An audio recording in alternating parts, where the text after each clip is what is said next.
Mga anak, gising na. Papasok pa.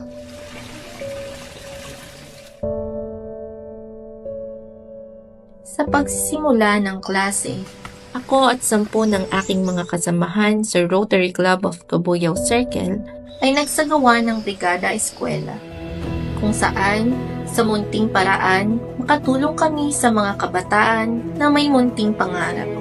Sa diwa ng pagtutulungan at pagkakaisa, simula pagdating hanggang paglilinis at pagkakabit ng mga upuan ng bawat silid-aralan na maaaring magamit ng mga estudyante.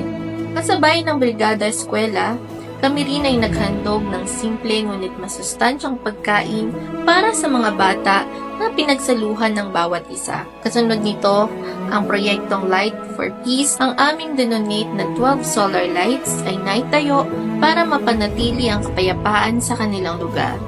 Panghuli naman ng aming grupo sa tulong ng mga mamamayan ng Sitio Tuli ay matagumpay na nakapagtayo ng Rotary Marker sa pagkilala sa serbisyo at paglaganap ng advokasya ng Rotary Club sa komunidad ng Sitio Tuli.